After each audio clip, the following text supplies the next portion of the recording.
you always have bad feelings all the time.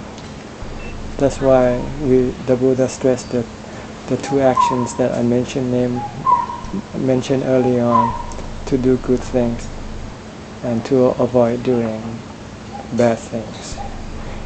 But you also have to get rid of the three three defilements, namely the greed, hate, and delusion, because they are the root cause of our bad actions. You might not think so, but when you wanted something, if you could afford to get it legally or morally, then it's okay.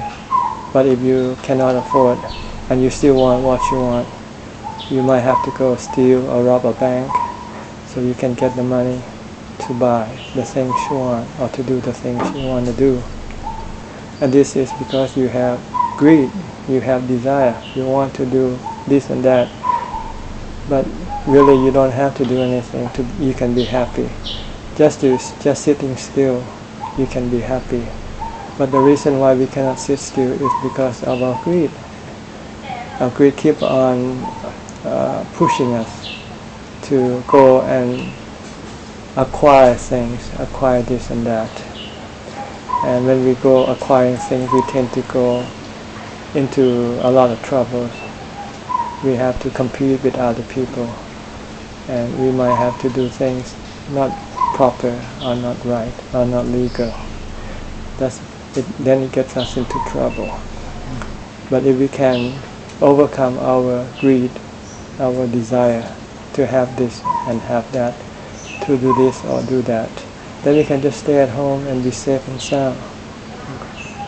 So these are the root cause of all our problems, are the greed, hate, and delusion.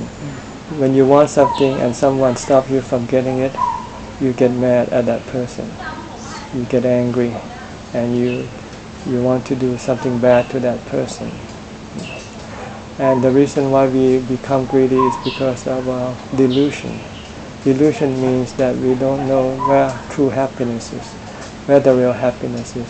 Our delusion always tells us that there's always something better on the other side of the fence. The grass is always greener on the other side.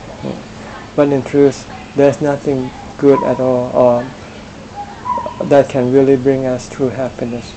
Everything external really are the source of our troubles and unhappiness, anxiety and worries. Because everything in the world changes. They don't remain the same. You get something good, then in a few days' time, this thing will turn sour or gone bad. Then you have to look for something else. It applies to everything, human, living things, or inanimate things, like material things. The Buddha said they are impermanent, and they are the cause of our mental stress, anxiety, and worry. If we want to have a peaceful, calm life, then we have to relinquish or not rely on these things. This is what we call wisdom. We have to be able to tell ourselves that everything in the world is not worth the effort. It's better just to live without them. But it's hard to do because your delusion and your greed keep pushing you. And you cannot stay at home and not doing anything. You feel terrible. You feel bored and you feel isolated and you feel unhappy. But these feelings could be overcome by the practice that the Buddha prescribed for all Buddhists, namely these three actions: do good, avoiding doing evil, and eliminate the three defilements, which I can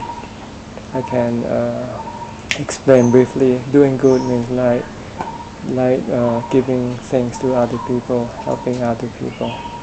While avoiding doing bad things means not hurting other people, like abstaining from the 5 precepts. And elimination of the defilements of greed, hate, and delusion, we need to do the meditation practice. We have to sit down and concentrate our mind on one particular mental object. Maybe your breathing, for instance. Just focus on that object and try and avoid the mind from thinking about anything. Just concentrating on your breathing. When you breathe in, just be mindful that you are breathing in. When you're breathing out, be mindful of that. Watch your mind. Don't let it go think about other things.